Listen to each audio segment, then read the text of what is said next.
Subscribe करें और bell दबाएं ताकि कोई खबर रह न जाए।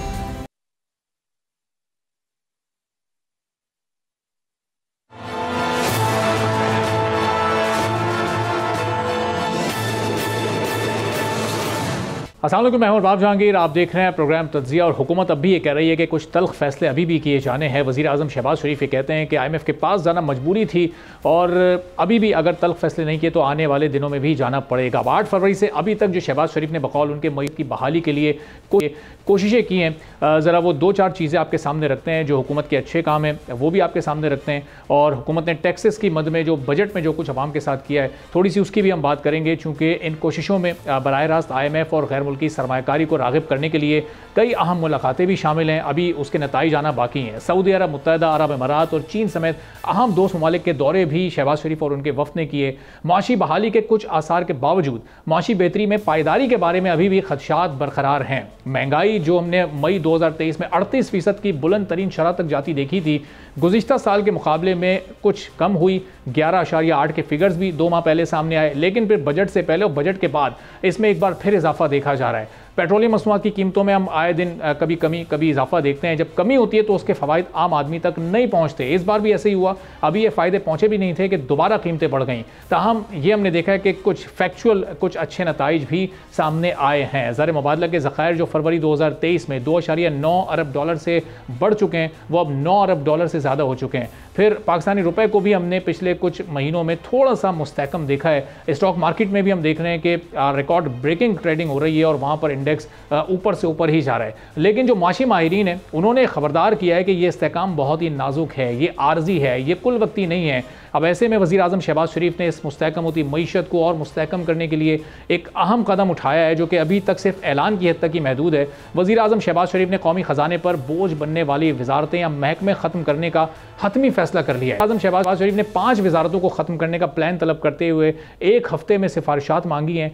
5 वजारतों में इंफॉर्मेशन टेक्नोलॉजी की वजारत सर फहरिस्त है, जबकि जो दीगर वजारतें उसमें उमूर कश्मीर है, सैफरॉन है, सनत व पैदावार है और हेल्थ सर्विसेज शामिल हैं। वज़ीर आज़म शहबाज शरीफ ने जब बजट पेश किए जाने के बाद कौमी असम्बली से खिताब किया था तो उसमें भी खसारे में जाने वाले इदारों को बेचने और जो वजारतें करप्शन का मरकज़ बन चुकी हैं उनको ख़त्म करने का ऐलान किया था। क्या कहा था, ज़रा सुनिएगा। अब माजी में कुछ वजारतें इसलिए भी बनाई गई ताकि ज़्यादा से ज़्यादा अरकान पार्लियामेंट को वज़ीर या वज़ीर मुमलिकत बनाया जा सके। वजारतों की फ़हरिस्त पर अगर एक नज़र डाली जाए तो ये अंदाज़ा बहुत ही आसानी से हो जाता है कि वजारतों की तादाद घटाकर 20 के करीब भी की जा सकती है। अब कैसे? मिसाल के तौर पर वजारत डाक माजी में वजारत मवासलात का हिस्सा रही है तो उसे दोबारा उसमें ज़म किया जा सकता है, इससे एक वजारत कम हो जाएगी। वजारत इंसानी हुकूक माजी में वजारत कानून, इंसाफ और पार्लिमानी उमूर का हिस्सा हुआ करती थी तो उसे भी दोबारा वहाँ पर शामिल किया जा सकता है। जबकि वज़ीर तवानाई जब मौजूद है तो फिर वज़ीर पेट्रोलियम की क्या ज़रूरत है, ये शायद किसी हुकूमत को नहीं अभी तक समझ आ सका। वजारत इंसदाद मनशियात को वापस वजारत दाखिला के मातहत किया जा सकता है।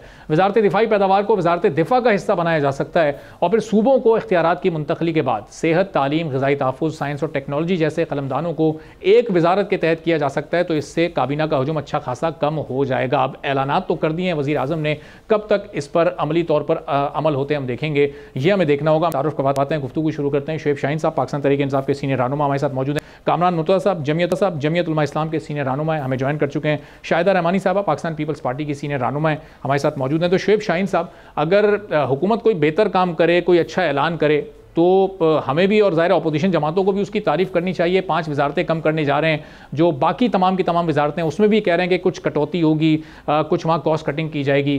तो इस ऐलान को अभी जो कि ऐलान किया था कि कुछ बेहतर इसके नताइज हम इसकी तवक्को लगाएं हुकूमत से, क्या समझते हैं? देखें, पिछली जो PDM की हुकूमत थी, शहबाज शरीफ ने एक नासिर सईद खोसा की सरबराही में एक कमेटी बनाई थी ऑस्टेरिटी मेयर्स के लिए कि जी हम कैसे खर्चात कम करें। नासिर सईद खोसा ने कुछ शायद 25 या 32 वजारतों का कहा था कि जी इस हद तक होने चाहिए मैक्सिमम, और वज़ीर मुशीर सारे मिलाकर इतने होने चाहिए। आपको याद है कितने थे इनके इक़्तिदार के ख़ात्मे तक? 89 वज़ीर मुशीर थे, जिनके पास कोई 30-35 कोई ऐसे थे जिनके वो बेमहकमा वज़ीर थे, उनके पास कोई महकमा भी नहीं था। अगर इन कठपुतलियों ने इस मुल्क को दुरुस्त सिमत में लेके जाना हो तो उनके पास नीयत अगर हो, फिर उसके बाद स्किल की बात आएगी। ना इनकी नीयत है, ना इनमें कैपेसिटी है, ना कैपेबिलिटी है, इन्होंने मुल्क को दुरुस्त की तरफ, सिमत की तरफ लेके जाना है। अच्छा, मुझे ये बताएं अभी ये कहते हैं कि जी बड़ा हम अपना खर्चा कम करने जा रहे हैं। अभी MNAs की तनख्वाहें बढ़ाई, मराहत बढ़ाई, अभी उन्होंने अपने वोचर्स बढ़ाए, अभी क्या इन्होंने 68% प्रेसिडेंसी का खर्चा बढ़ाया और 400% गाड़ियों का खर्चा बढ़ाया। जो आज ही कोई खबर नजर से गुजरी है कि 44 करोड़ की कोई शायद 20 के करीब बुलेट प्रूफ गाड़ियां मंगवाई गई हैं प्रेसिडेंट हाउस के लिए। जी अच्छा, उससे आगे चले, प्राइम मिनिस्टर हाउस का खर्चा को 40 से 48% बढ़ाया इन्होंने, और उसके साथ साथ जो कुछ ये एक DC को पंजाब में पता है 2.5 करोड़ की एक गाड़ी दे दी गई है, और उसके अलावा वहाँ पता नहीं GOR में कितने घरों की उसकी रेनोवेशन के लिए जनाब कितने बिलियन रुपीस खर्च कर दिए जा रहे हैं। 500 अरब रुपए जनाब ये MNAs के जरिए ये खर्चे होंगे जी, उनको डेवलपमेंट फंड्स मिलेंगे। आप अगर आपके ऑप्टिक्स ही दुरुस्त नहीं हैं तो आप किस तरीके से चीज़ों को दुरुस्त सिमत में लेके जाएंगे। ना इनकी नीयत है, क्योंकि अवाम ने तो इनको वोट नहीं दिया, ना इनमें कैपेसिटी और कैपेबिलिटी है, और ना ही इन्होंने कोई दुरुस्त सिमत में लेके जाना है। अच्छा मुझे बताएं, एक $1 बिलियन की खातर तो ये उल्टे सीधे होते हैं। $1 बिलियन सिर्फ गंदम स्कैंडल की नज़र हो गया। किसी ने कोई इंक्वायरी की और वो इंक्वायरी कहते हो रही है कि जी 2 अफसरान हमने मुअत्तल कर दिए।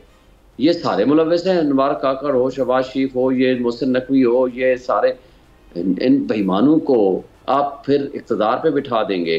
अच्छा फिर आगे आए, दुबई लीक्स आया है, कौन मुलव्वस है? जरदारी की फैमिली। मरियम नवाज का रिपोर्टेडली कि जी वो मसाज सेंटर चलाती हैं। अच्छा जी नवाज शरीफ के बच्चों के आगे। अच्छा जी वो जो जरदारी साहब का एक बरखुरदार कहते हैं जी हुआ करता था, बड़ा ओबीडियंट बॉय, उसकी 77 रिपोर्टेडली प्रॉपर्टी निकली हैं दुबई में राव अनवार की।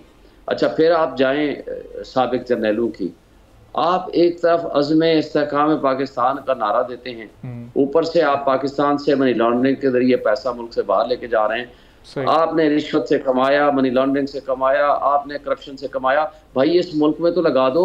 आप किस मुंह से लोगों को जाकर कहोगे कि आए जी हमारे मुल्क में लेकर आओ पैसा, आके यहाँ इन्वेस्टमेंट करें? सही, ये आप कह भी नहीं सकते। दूसरी बात मुझे बताएं, इतने महंगी बिजली के साथ कौन इन्वेस्टर होगा जो यहाँ इन्वेस्टमेंट करेगा? आपको फिर जितने आपने आज टैक्स लगा दिए हैं, 50% आपका टैक्स है, बंदे आपका पैसा यहाँ से मुल्क से लेके बाहर भाग रहे हैं। आपको अपने मुल्क के लोगों का पैसा तो कम से कम सिक्योर करें, यहाँ रखें। वो कब होगा? जब यहाँ इंसाफ होगा, यहाँ कानून की हुक्मरानी होगी, आइन की बालादस्ती होगी, जब यहाँ निज़ाम दुरुस्त सिमत में चलेगा, यहाँ इंसाफ का निज़ाम दुरुस्त होगा। आप मुझे बताएं, लेबर पार्टी वहाँ 2/3 मेजॉरिटी से जीती है, अगर वहाँ फॉर्म 47 की इसी तरह की कार्रवाई करके अगलों को उठाकर फेंक दे, लोगों को खिलाफ पर्चे करना शुरू कर दें, लोगों को उठाकर जेलों में भरना शुरू कर दें, उनके निज़ाम के ऊपर कोई ट्रस्ट करेगा, कोई पैसा लेकर आएगा या उनका निज़ाम चल पाएगा? 2 साल नहीं लगेंगे, धड़ाम से गिर जाएगा उनका मुल्क। आपने यही हरकतें करना यहाँ मुल्क में शुरू कर दी हैं। चलो शेख साहब, ज़ाहिर है कि हालात तो बहुत सख्त हैं, लेकिन इन सख्त हालात से निकल के अब कामरान साहब ज़रा आपकी इस पर मैं राय जानना चाह रहा हूँ कि अब अगर चलिए ऐलान किया 5 मिनिस्ट्रियाँ बंद होती हैं, तो इसको एक नुक्ता आगाज़ कहा जा सकता है कि एक बेहतर माशी सिमत की तरफ एक इंटेंशन हुकूमत की हमें नज़र आती है। बहुत बड़े बड़े काम, अब मुश्किल फ़ैसले अभी मज़ीद करने हैं, लेकिन ये एक बेहतर फ़ैसला होगा इस वक्त पाकिस्तान में अगर मिनिस्ट्रियों को बंद करके कुछ बचत की जा सकती है। नासिर भट्ट साहब भी हमें ज्वाइन कर चुके हैं। जी कामरान साहब, आप बात कीजिएगा। इस मिनिस्ट्रियों के बंद करने से जो बेनिफिट मिलने बजट में रिफ्लेक्ट होना चाहिए ना, तो बजट में आपको नजर आ रहा है कब कोई इस तरह का फायदा मिनिस्ट्रियों की होगा? तो हो नहीं सकता। वजह उसकी ये है कि जितने लोग यहाँ पे वो सरप्लस हो जाएंगे, इन मिनिस्ट्रियों को बंद करने पे खर्चा आएगा, जितने लोग सरप्लस हो जाएंगे वो सरप्लस पूल में चले जाएंगे। उनको आप निकाल तो सकते नहीं है, सारे सिविल सर्वेंट है, वो सरप्लस पूल में चले जाएंगे, उनको कहीं ना कहीं आपको एडजस्ट करना पड़ेगा, एडजस्ट नहीं करेंगे तो बिठा के तनख्वाहें देनी पड़ेंगी। तो ये मुझे समझ में नहीं आती कि इन 5 मिनिस्ट्रियों को बंद करने से क्या बेनिफिट क्या होगा इनको। सारे के सारे जो है ना, जितने मुलाजमीन हैं वो अपनी जगह जो है वो बरकरार रखेंगे, वो घर नहीं जाएंगे। वो तमाम के तमाम या लिटिगेशन आपके साथ कर रहे होंगे और गवर्नमेंट को एक एक्स्ट्रा जो है ना लिटिगेशन कास्ट भी जो है ना बियर करनी पड़ेगी। और अगर फर्ज कर लीजिए कि इमीडिएटली वो पैसे नहीं देंगे तो वो इकट्ठे करके देंगे तमाम बेनिफिट्स के साथ, फिर अल्टीमेटली कल साल बाद 6 महीने के बाद वो सारे पेमेंट्स करनी पड़ेंगी, फिर एक गले पड़ जाएगा एक मामला। तो ये जो है मिसमैनेजमेंट है। आप कह रहे हैं कि जी ये करप्ट हैं, 5 मिनिस्ट्रियों में करप्ट है, तो इसका मतलब ये हो गया कि 5 मिनिस्ट्रियां अगर फर्ज कर लीजिए कि आपके पास 70-80 मिनिस्ट्रियां आपने बनाई हुई हैं और उसमें 5 मिनिस्ट्रियां आप कहते हैं कि करप्ट हैं या इनएफिशिएंट है, तो इसका परसेंटेज निकाल लीजिए कि आपकी मौजूदगी में कितने % जो लोग वो करप्ट हैं, और उन करप्ट लोगों के खिलाफ आपने किसी एक के खिलाफ कोई करप्शन की बुनियाद पे एक्शन लिया है, किसी के खिलाफ इनएफिशिएंसी की बुनियाद पे कोई एक्शन दिया है? तो नहीं लिया, तो फिर आपके पास एविडेंस कहाँ से आ गई कि वो करप्ट है या इनएफिशिएंट है? तो ये खाली बातें हैं कि इस तरह से हम ऐसे करेंगे तो इसका नतीजा इस तरह से करेंगे, नतीजा वो होगा, मगर अल्टीमेटली जब कोई आपको कोई आएगा। जी ठीक है। तो शाहिदा रहमानी साहबा, ये ज़ाहिर है पाकिस्तान पीपल्स पार्टी के हम इलेक्शन कैंपेन में दावे सुनते थे कि हम तो 17 मिनिस्ट्रीज़ को बंद कर देंगे। बिलावल साहब कहते थे कि कॉस्ट कटिंग होनी चाहिए, कम मिनिस्ट्रीज़ होनी चाहिए, काबीना का साइज़ छोटा होना चाहिए, लेकिन अभी तक इस हुकूमत में अमली तौर पर तो हमने ऐसा कुछ भी होते नहीं देखा है। फिर ये भी हमने देखा कि ऑप्टिक्स के लिए आप बजट से पहले कुछ ऐसे इकदाम उठा सकते थे, हुकूमती खर्चे कम हो सकते थे या कम से कम वहीं पर स्टेबल रह सकते थे, वो भी पीपल्स पार्टी की सिफारिशात पर और आपकी तजावीज़ पर उनको बढ़ाया गया। तो ये इलेक्शन से पहले के दावों में और इलेक्शन के बाद के बयानात में ये इतना फ़र्क क्यों है? बहुत शुक्रिया। देखिए, कोई चीज पीपल्स पार्टी की डिमांड पे ऐसे ना तो बढ़ाई गई है, ना ही हमारी तनख्वाहों में इजाफा हुआ है। ये एक अलग प्रोपेगेंडा है। उसी तरह से जो 10-12 साल पहले तनख्वाह थी वही तनख्वाह चल रही है। टैक्सेस भी बढ़ रहे हैं, तनख्वाहों पे महंगाई भी बढ़ी, लेकिन हमारी कोई तनख्वाह नहीं बढ़ाई गई।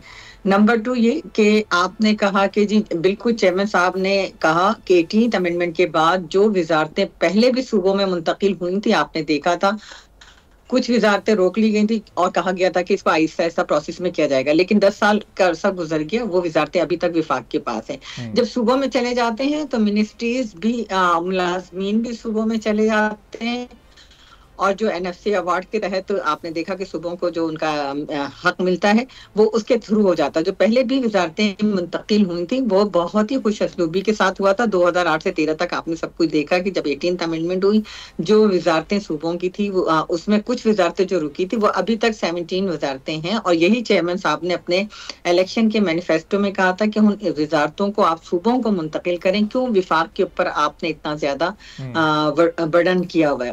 और आज भी अभी ये वजारतें विफाक के पास हैं। इनको और इसको फाइनेंस मिनिस्टर ने भी एडमिट किया कि ये वजारतें जो हैं सूबों में चली जानी चाहिए ताकि विफाक के ऊपर बर्डन कम हो।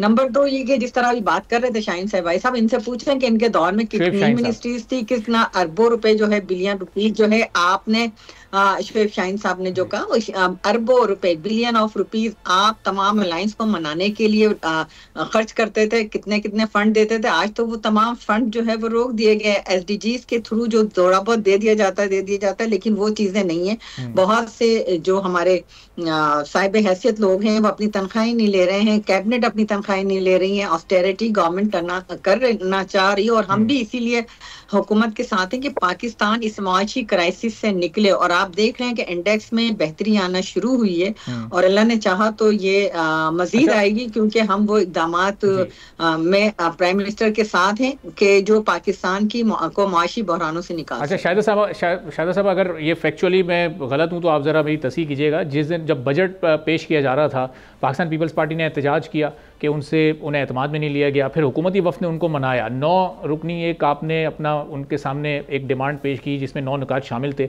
और अब्दुल कादिर पटेल साहब ने उसको अनाउंस भी किया कि उसमें जो पर्क्स एंड प्रिविलेजेस थे उसको बढ़ाया जाए, ट्रैवलिंग अलाउंस को बढ़ाया जाए, 25 बिजनेस क्लास के टिकट्स आप लोगों को उसमें अलॉट किए गए। तो ये पीपल्स पार्टी की सिफारिशात थी, तजावीज़ थी, जो कि फिर आप लोगों के पर्क्स में इजाफा हुआ है। देखिए, पीपल्स पार्टी ने जो डिमांड की थी उसमें पर्क्स एंड प्रिविलेज बिल्कुल भी नहीं था। उसके अंदर जो बात थी वो ये थी कि एक तो सबसे पहले बजट बनाने में बिल्कुल भी एतमाद में नहीं लिया गया था। नंबर 2 ये कि जो PSDP की स्कीम्स थी उसमें सूबों को निगलेक्ट किया गया था। आपने देखा होगा कि PSDP को आपने अगर पढ़ाओ तो देख लें कि छोटे सूबे किस तरह निगलेक्ट हुए थे। वो बिल्कुल हमारी डिमांड थी कि तमाम सूबों को उनका हक दिया जाए, ये नहीं कि सिर्फ एक सूबे में, और वो भी कुछ मखसूस इलाकों में फंड एलोकेट किया जाए, बाकी सूबे Sindh, Balochistan, NKP and southern Punjab इसको जो है वो निगलेक्ट कर दिया जाए। हमारा ये भी मुतालबा था कि ये इसको जो है रिवाइज किया जाए। इसी तरह जो हमारे कमिटमेंट्स थे जब हम गवर्नमेंट में शमूलियत कर रहे थे कि जो हमारे मुंतखब नुमाइंदे हैं उनकी बात सुनी जाए। और ये हमारा नहीं, ये आईन पाकिस्तान कहता है कि अगर पार्लियामेंट में वो अपोजिशन में बैठा हो चाहे वो हुकूमती इत्तेहाद में बैठा हो, उसको अवाम मुंतखब करके भेजते हैं। 1 लाख 2 लाख 3 लाख वोटों से अगर वो मुंतखब होकर आता है तो उसका राइट है कि उसे इक्वल ट्रीट किया जाए। ठीक है, तो अब नासिर भट्ट साहब, इसका मतलब शाहिदा साहबा ने भी ये क्लियर कर दिया कि पाकिस्तान पीपल्स पार्टी की ये तजवीज़ या डिमांड नहीं थी कि ये मुराद में इजाफा किया जाए। तो फिर ये हुकूमत ने क्यों अस खुद ये कदम उठाया? क्या ये नून लीग ने, आप क्योंकि सबसे बड़ी स्टेक होल्डर जमात हैं, खुद से आपने ये कदम उठाया? यानी बात तो आप लोग खर्चे को कम करने की कर रहे हैं, लेकिन हुकूमती सतह पर अखराजात तो बढ़ रहे हैं, चाहे वो प्राइम मिनिस्टर हाउस का खर्चा हो, चाहे वो प्रेसिडेंट हाउस का खर्चा हो। मैं सब अपने दोस्त भाइयों की बातें सुन रहा हूँ। देखें, अगर कोई एक अच्छा कदम उठाया जा रहा है वो, और ये जितने ज्यादा एक बोझ है वफाक पे उस पर कम कर रहे हैं, सुबह को अगर वजारतें जाएंगी तो वो जो ये भी बात हो रही थी कि जी वो बंदे कहाँ जाएंगे, वो बंदे सुबह में एडजस्ट होंगे। लेकिन कम से कम अगर कोई अच्छा कदम उठाया जा रहा है तो उसकी तो तारीफ की जाए। तो अब शुएब शाहीन साहब, नुक्ता यहाँ पर यही है नासिर भट्ट साहब का भी, कि अगर हुकूमत कुछ अच्छा बेहतर करने जा रही है, ज़ाहिर है कोई 100% तो नहीं गलत हो सकता, कोई 1-2-4% का तो आप मार्जिन दें कि इंटेंशन है उनकी अगर इकोनॉमी को दुरुस्त करने की, तो उनकी इस इंटेंशन पर तो नहीं शक किया जा सकता ना। जो पीछे का ट्रैक रिकॉर्ड सारी हुकूमतों का है वो अपनी जगह पर, लेकिन कोई एक नुक्ता आगाज़ भी तो हो सकता है बेहतरी की जानिब जाने का। देखिए, ना इनकी नीयत कभी दुरुस्त हो सकती है ना है। सबसे पहली बात यह है कि नीयतें तो उनकी दुरुस्त होगी जो इक़्तिदार पे कब्जा करके ना आए हों, जो ड्यूली इलेक्टेड लोग आए हुए हों, जो फार्म 47 की पैदावार हों, जो बात करते हैं कि जी गंदम स्कैंडल में आप पैसे खा गए, नवारुल्लाह काकर से बात की तो वो कहते हैं तुम तो फार्म 47 की पैदावार हो। बात यह है कि इन लोगों को ना कोई लेजिटिमेट हुकूमत मानता है, ना इन्होंने कोई काम ऐसा करना है। 5 वजारतें आपने अगर कम कर भी ली, अगर कमरान मुर्तज़ा साहब ने दुरुस्त कहा है, बात यह है कि वो रिफ्लेक्ट कहाँ हो रहा है बजट में? क्या आपने पब्लिक को बेनिफिट किया है? क्या पब्लिक के साथ, जहाँ स्कैंडिनेवियन कंट्रीज में 50% जहाँ टैक्स होता है, यहाँ आपने 50% टैक्स लगा दिया। वहाँ वो क्या कहते हैं, जिंदा होने से लेकर मरने तक वो स्टेट जिम्मेदारी लेती है। यहाँ आप अस्पतालों में तड़पते हुए मरते हुए लोगों को छोड़ के भाग जाते हैं। यहाँ आपने जो लोगों के साथ सलूक रवा रखा है, यहाँ निज़ाम इंसाफ नाम की कोई चीज़ नहीं है, कानून नाम की कोई चीज़ नहीं है, मिसयूज़ ऑफ पुलिस है, मिसयूज़ ऑफ पुलिस हो रही है। और यहाँ जिस अंदाज से लोगों के साथ आप बिहेव कर रहे हैं, लोगों के पास 25,000 रुपए की तनख्वाह वाला बंदा है, उसका आप 25,000 रुपए उसका बिजली का बिल आ रहा है, वो 2 पंखे और 2 लाइटें अगर चलाता है, वो कहाँ से अपने घर के गुजारा और खर्चा पूरा करेगा? आपने बजट बना के कभी देखा है? आज वर्ल्ड बैंक की रिपोर्ट के मुताबिक आधी आबादी आपकी सतह गुर्बत की लकीर से नीचे चली गई है, और आपके पास उसका कोई प्लान नहीं है कि आगे कैसे आप उसको ले करके चलेंगे। लेकिन इस सब कुछ के बावजूद भी अगर इस मुल्क को आपने दुरुस्त सिमत में नहीं लेके जाना, अपने मुल्क के लोगों के ऊपर जुल्म, तशद्दुद और बर्बरियत का माहौल कायम करना है, और माशी अबतरी बेहतरी तो दूर की बात है, तबाही और बर्बादी जिस तरह लेकर ये आए हुए हैं, इससे कोई निकलने का ये कोई तरीका नहीं है।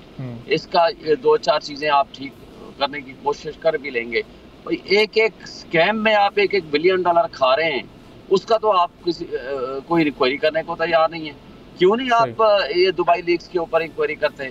क्यों नहीं आप नोटिस देते? इसलिए कि आपकी प्रॉपर्टीज निकल रही हैं, आप कहते हो सारे खाओ मौजे उड़ाओ।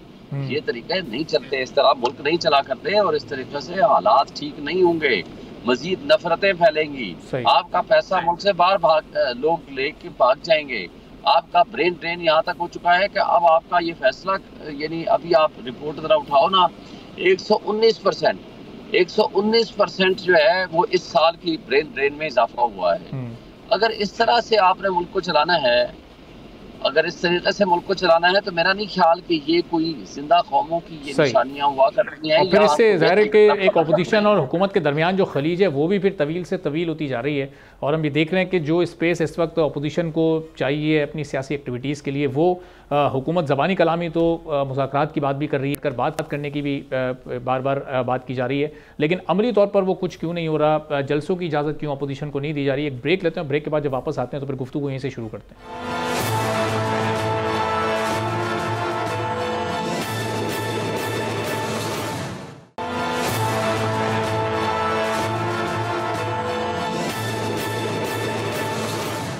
एक बार फिर प्रोग्राम में आपको खुशामदीद कहेंगे। शोएब शाहीन साहब, कामरान मुर्तज़ा साहब, नासिर भट्ट साहब, शाहिदा रहमानी साहब हमारे साथ मौजूद हैं।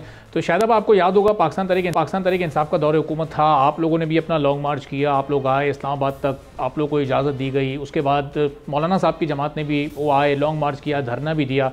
तो ये उस वक्त की जो अपोजिशन थी उसको इतनी अपनी सियासी एक्टिविटीज़ करने की, अपना हर तरह का एहतजाज या मुजाहरा करने की इजाज़त होती थी। यहाँ हम देख रहे हैं अभी पाकिस्तान तहरीक इंसाफ को इजाज़त मिलती है जलसे की, और 11th आवर में जब वो सारी तैयारियां भी मुकम्मल होती हैं वो फिर उसको ख़त्म कर दिया जाता है।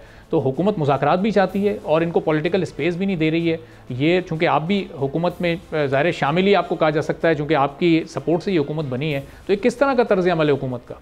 नहीं, ऐसा बिल्कुल नहीं है जो तासुर दिया जा रहा है। ऐसा हमें याद है कि हम सिर्फ चेयरमैन साहब बिलावल साहब की 2019 के अंदर नैब में एक पेशी थी, हम सिर्फ MNAs कुछ साथ जा रहे थे, हम पे तशद्दुद हुआ, इसी इस्लामाबाद की सड़कों में हमें घसीटा गया, हम पे वाटर कैनन बरसाए गए, फिर हमें अरेस्ट किया गया। कोई जुर्म नहीं था, सिर्फ हम जा रहे थे। और इसी तरह हमारी तमाम लीडरशिप को गिरफ्तार किया गया, ख्वाहिश पर इमरान खान साहब की के इनको AC ना दिए जाए, इनको पंखे ना दिए जाए, फिर आज ये गिरफ्तार हो, कल ये हो। ये तो रोजाना फरमाइशी प्रोग्राम पे गिरफ्तार करवाते थे। तमाम लीडरशिप, चाहे पाकिस्तान पीपल्स पार्टी की, PMLN की, ये अपोजिशन को देखने ही नहीं चाहते थे। इन्होंने आधी असेंबली जो है वो खाली कर दी थी गिरफ्तार करा करा के। और आपने कहा कि जी जलसों की तैयारी, इजाजत तो बहुत मुश्किल से मिलती थी, अव्वल तो मिलती ही नहीं थी। उस वक्त एक कामिर का दौर था, जिस तरह RTS को बैठाकर एक हुकूमत को मुसल्लत किया गया। आपको याद नहीं है कि 2014 में जो धरना दिया गया किस जगह दिया गया? डी चौक पे। क्या कभी किसी ने इस इलाके में घुस के पार्लियामेंट पे हमला किया था? क्या किसी ने इदारों पे हमला किया था? क्या डी चौक पे जो बर्बरियत तो दहशत गर्दी हुई थी और जो पुलिस और लॉ एनफोर्सेस के इदारों के लोगों को जिस तरह मारा गया था फोर्सेस के, ये सारी चीजें देखिए इस कौम ने। और फिर आज वो जुल्म और बर्बरियत करने वाले कहते हैं आपको तो सारी चीजें अवेलेबल है, आपको तो शाहाना अंदाज में जेल अवेलेबल है। आपने तो सदर आसिफ अली जरदारी साहब को कराची के केसेस को इस्लामाबाद में पिंडी में मुंतकिल करवा दिया। 2014 की जब आप जिक्र कर रही हैं, उस वक्त धरने में जो कुछ भी हुआ तो उस वक्त हुकूमत मौजूद थी ना, उस वक्त मुस्लिम लीग नून की हुकूमत थी उस वक्त। औरतों को आज आप अपनी औरतों का रोना रोते हैं, आज आप जो है फार्म 45 और 47 की बात करते हैं। आपको एक सूबा मिला है बदतरीन बदहाली का शिकार है KP के 10 सालों से। इसी तरह आपको 3.5 साल की 4 साल की जो हुकूमत मिली, आपने माची बदतरीन सूरत हाल कर दी कि पाकिस्तान को डिफॉल्ट करने की पोजीशन में लिया है। आपने आलमी सतह पे पाकिस्तान को बदतरीन फॉरेन पॉलिसी के तहत जो है ऐलान कर दिया था। आज अल्हम्दुलिल्लाह तमाम पार्टीज जो इस मुल्क के साथ वफादार हैं वो सबके सब इकट्ठा हैं और ये चाहते हैं कि पाकिस्तान को क्राइसिस से निकाला जाए। आपकी तरह नहीं कि हम इसको इदारों को खत लिखेंगे। जी जब आप हुकूमत में थे तो किसी PMLN ने या पाकिस्तान पीपल्स पार्टी की किसी लीडरशिप ने कहीं खत नहीं लिखा इदारों को कि पाकिस्तान को कर्ज ना दिया जाए। ये तो IMF को, वर्ल्ड बैंक को, दुनिया भर के इदारों को खतूत लिख के पाकिस्तान की माशी रख को खत्म करना चाहते हैं। ऐसा नहीं होगा अर्गिज। इंशाअल्लाह ताला हम मिल के पाकिस्तान को तरक्की देंगे। तो अब शोएब शाहीन साहब, ये अब आपके दौर की याद दिला रहे हैं कि जब पाकिस्तान पीपल्स पार्टी ने अपना एहतजाज वो लॉन्ग मार्च किया, दीगर जमातों ने किया, तो उस वक्त भी ये हुकूमत इसी तरह उनको रोकती थी और इजाज़त नहीं मिला करती थी और तशद्दुद हुआ करता था। फिर वो जो धरने में जो कुछ आपने वो सब कुछ किया है, तो ये अब उस वक्त जो हुकूमत थी उसने फिर उसी वक्त की केसेस अपने मंतक के अंजाम तक क्यों नहीं पहुँचे? उस वक्त क्यों नहीं एहतसाब हुआ आपके लोग? देखिए, पहली बात तो मैं इनको बता दूं, इन कठपुतलियों को याद दिला दूं कि ये टांगे कांपने वाले साहब आए थे यहाँ, बिलावल साहब। दूसरे साहब मौलाना फजल रहमान साहब 2 दफ़ा आए थे और वो कई दिन बैठे रहे, उनको किसी ने नहीं रोका था। तीसरे साहब आए थे, अपना मरियम नवाज साहब आई थी जिन्होंने महंगाई मुकाव मार्च लेकर आई थी, उनको किसी ने नहीं रोका था। कोई दहशतगर्दी के पर्चे नहीं हुए थे। मैं आपके सामने सीनियर एडवोकेट बैठा हुआ हूँ, 7 दहशतगर्दी के पर्चे में भुगत चुका हूँ इलेक्शन जीतने के बाद। और इनको अवाम ने जो हमारी खराबियां या खूबियां एक साइड पे रखे हैं, आपने इनको इलेक्शन रिजल्ट दे दिया। फॉर्म 47 में जो रिजल्ट अनाउंस हुआ है उसमें तो आप विनर नहीं अनाउंस हुए ना, आप कह रहे हैं इलेक्शन जीतने के बाद। को खुद एडमिट किया है।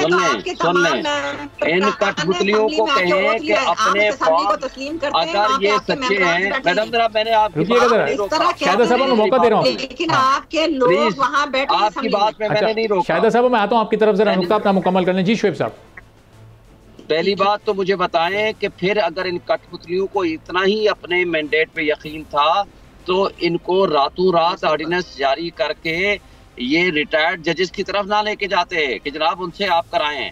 आज भी हम पहला मुतालबा कर रहे हैं जुडिशल कमीशन बनाएं, आप इसको छोड़ें। पूरी दुनिया ने देखा कि हम किस तरह जीते हैं, पूरी दुनिया ने, आज पूरा पाकिस्तान, आज इनके अपने लोग कह रहे हैं, जावेद लतीफ को उठा लें, निसार चीमा को उठा लें, मुस्तफ़ा को उठाएं, किस ने नहीं कहा चीफ कमिश्नर को उठाएं, किस ने नहीं कहा कि ये फॉर्म 47 की पैदावार है, जिसकी जिम्मेदारी थी कि वो फ्री एंड फेयर इलेक्शन कराएं। वो अनीफ अब्बासी को कह रहा है मेरे गंदम स्कैंडल की बात ना करो, तुम तो 47 की पैदावार हो, और अगर मैंने फॉर्म 47 की बात की तो तुम मुंह दिखाने के काबिल नहीं रहोगे। और इनको शर्म आनी चाहिए कि जब आप इलेक्शन हार चुके हो, आप मैंडेट चोरी करके बैठे हुए हैं, और फिर आप उसके ऊपर अकड़ते हैं। अच्छा, आप कहते हैं कि जी माशी तबाही का ये आलम था, इनके कैलकुलेशन के मुताबिक 6.2% GDP थी हमारे जमाने में, और उससे पहले वाले में 5.7% थी, और ये जाते जाते माइनस पे करके गए, और अभी आकर के 2% भी लेकर आए, और अभी आगे जो कुछ हशर कर रहे हैं वो आपने देख लिया। 12 से 16 रुपए बिजली का यूनिट था, जो ये 100 रुपए तक पहुंचा चुके हैं तकरीबन, माशाल्लाह। और उसके अलावा जो कुछ माशी तबाही इन्होंने कर दी है, लोगों के साथ जुल्म बर्बरियत का माहौल कायम कर रखा है, ये पॉलिटिकल स्पेस है। आपने कराची में परसों हमारे लोगों ने एक से एहतजाजी मुजाहरा किया, उठा करके आपने जेलों में बंद कर दिया। आप इस्लामाबाद, पंजाब, आपने कर क्या रखा हुआ है? इसको आप बुनियादी इंसानी हुकूक हमारे मुल्क में हैं। ये वाली स्ट्रेटजी हुकूमत की आखिर है क्यों? अच्छा, आपने जिस तरह करप्शन करके सिंध का बेड़ा गर्क कर दिया, पंजाब का कर दिया, फेडरल गवर्नमेंट का कर दिया, आप कहते हैं कि जनाब उस पर हम बात क्यों करते हैं? लाइन ऑफ दुबई लीक्स में किसका नाम है? किस मुंह से आप इन्वेस्टमेंट लेकर आएंगे इस मुल्क में, जब आप अपना इधर से सारा पैसा लूट के मनी लॉन्ड्रिंग के जरिए मुल्क से बाहर फेंक देते हैं? ठीक है, और उस पर क्यों इन्वेस्टिगेशंस क्यों नहीं? शेख साहब जरा मौका दीजिएगा, जरा शाहिदा साहबा, मैं उनका भी पॉइंट ऑफ व्यू ले लूं जरा उनसे। तो शाहिदा साहबा, अब ये पाकिस्तान पीपल्स पार्टी ने सबसे पहले हाथ पाकिस्तान तहरीक इंसाफ की तरफ ही बढ़ाया था, उस वक्त यही सबसे बड़ी जमात थी जिनके आज़ाद उम्मीदवार सबसे ज़्यादा उन्होंने इलेक्शन में कामयाबी हासिल की थी। तो ये आप तो ऐसा महसूस होता था पीपल्स पार्टी शायद ब्रिज का रोल प्ले करेगी हुकूमत और अपोजिशन के दरमियान, लेकिन तलखियाँ आपके और अपोजिशन जमात के दरमियान भी हम बढ़ती हुई देख रहे हैं मुस्तकिल। देखिए, पाकिस्तान पीपल्स पार्टी जमहूरियत पर यकीन रखती है, और पाकिस्तान पीपल्स पार्टी ने हमेशा इस मुल्क में जमहूरियत की बालादस्ती के लिए, पार्लियामान की बालादस्ती के लिए जद्दोजहद की और जानें कुर्बान की हैं। आसान नहीं होता जानों को कुर्बान करना। यहाँ तो अभी कुछ नहीं हुआ तो उस पे शोर मचाया जाता है जुल्म बर्बरियत का। और हमने इसी वजह से इलेक्शन कैंपेन के दौरान भी चेयरमैन साहब ने बार बार लेवल प्लेइंग फील्ड का मुतालबा किया, और अपने लिए भी तमाम पार्टीज के लिए इसी तरह जब इलेक्शन के बाद इनको दावत दी गई। लेकिन ये जब अपोजिशन में थे, जब भी किसी से हाथ नहीं मिलाना चाहते थे, इख्तिदार में आए तो जब ये अपोजिशन को जेल के अंदर बंद देखना चाहते थे, और जब opposition vote of no confidence के तहत हुकूमत गई, लेवल प्लेइंग फील्ड इनको अब इलेक्शन के बाद भी आप लोग तरीके से इस वक्त तो इनको लेवल प्लेइंग फील्ड नहीं मिल रही ना।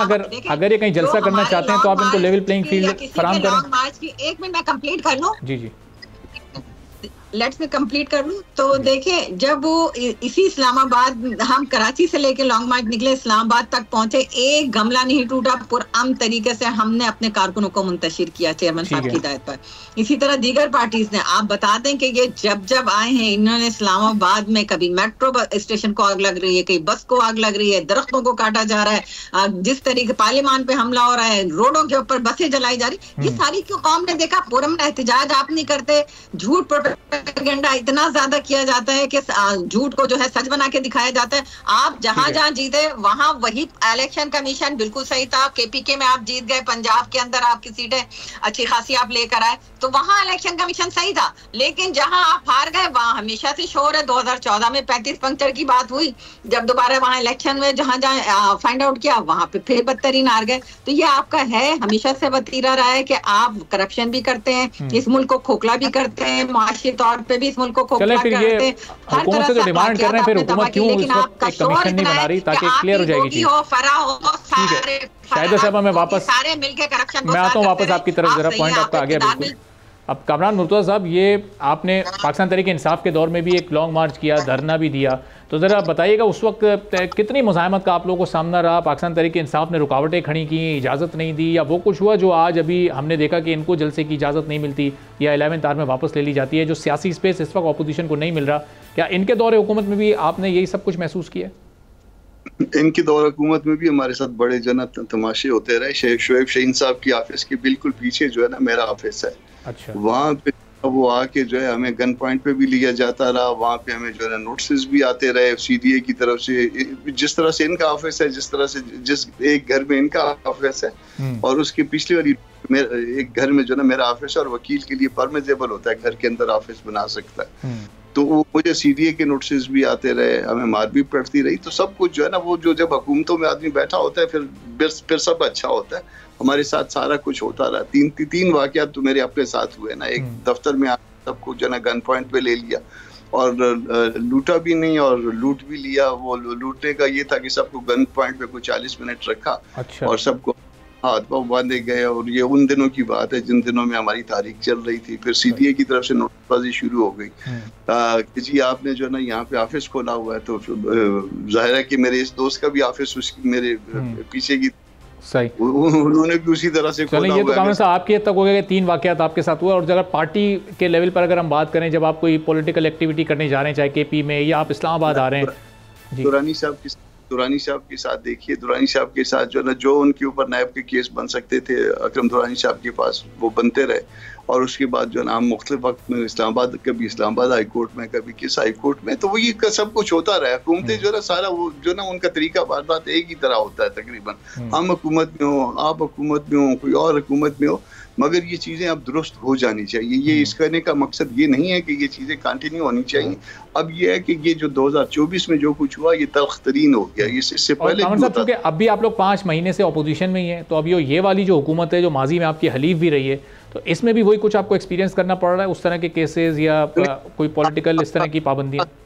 अभी तक हमारे साथ मारपीट शुरू नहीं हुई है। अभी तक सिर्फ जो है ना वो अभी तक मारपीट जो है ना वो हमें कोई वो वाले प्रॉब्लम फेस करने नहीं शुरू हुए। मगर वो उस जमाने में मारपीट भी हो जाती थी कभी कभार जो है ना वो। अभी तक हुकूमत की पूरी तवज्जो पाकिस्तान तहरीक इंसाफ पर ही है उस मामले में। अभी तक वो ज्यादा कंसंट्रेट कर रहे हैं उस पर जो है ना, वो या हमसे डरते हैं या कुछ और प्रॉब्लम है उनका या पुरानी दोस्ती का ख्याल है। मगर अभी तक वो मारपीट अभी या उन्हें ये उम्मीद है कि अभी भी मौलाना साहब मान सकते हैं और हुकूमत का पार्ट बन सकते हैं, कुछ मिनिस्ट्रीज मिल जाए तो वो बात खत्म होगी। मिनिस्ट्रियों की बात होती तो मिनिस्ट्रियों की बात खत्म हो गई होती। अभी तक मिनिस्ट्रियां तो जो है वो शायद लोग जो है आगे प्लेट में रख के देने के लिए तैयार थे। मसला सिर्फ ये है कि धांधली इस हद तक बढ़ गई है या मामला इस हद तक बढ़ गए हैं कि इलेक्शन बिकने तक आ गए। तो ये इलेक्शन बिकने का जो मामला है ये पाकिस्तान के साथ अच्छा नहीं हो रहा, बहुत ही खराब हो रहा। पाकिस्तान के साथ तो पहले भी खैर अच्छा नहीं हो रहा था, मगर अब जो है ना हद हो गई है। वो हद से ज्यादा जो है ना वो आगे निकल गए।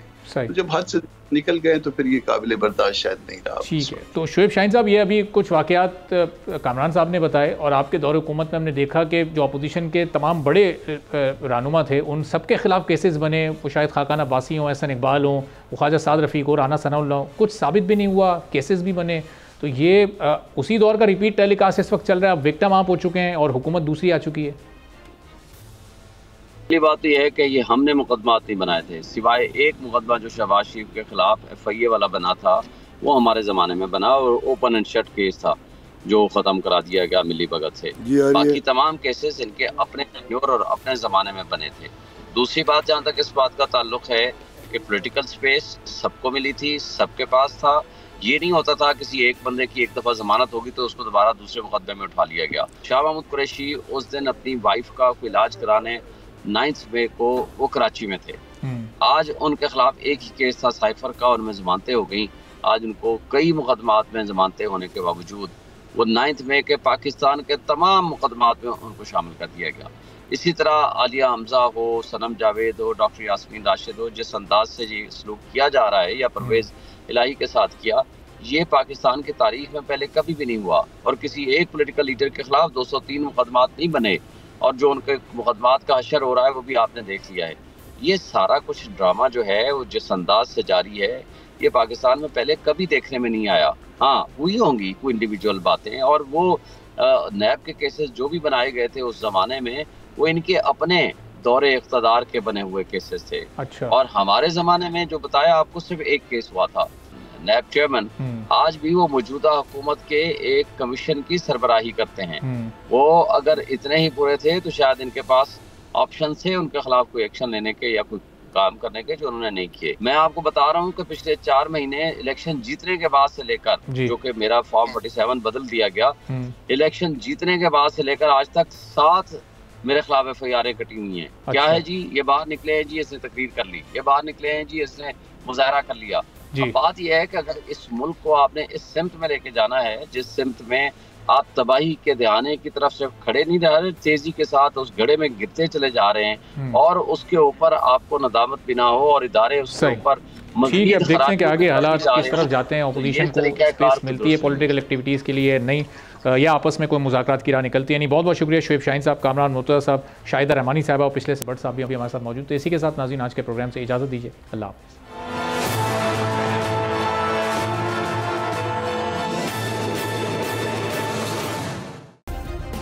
सब्सक्राइब करें और बेल दबाएं ताकि कोई खबर रह न जाए।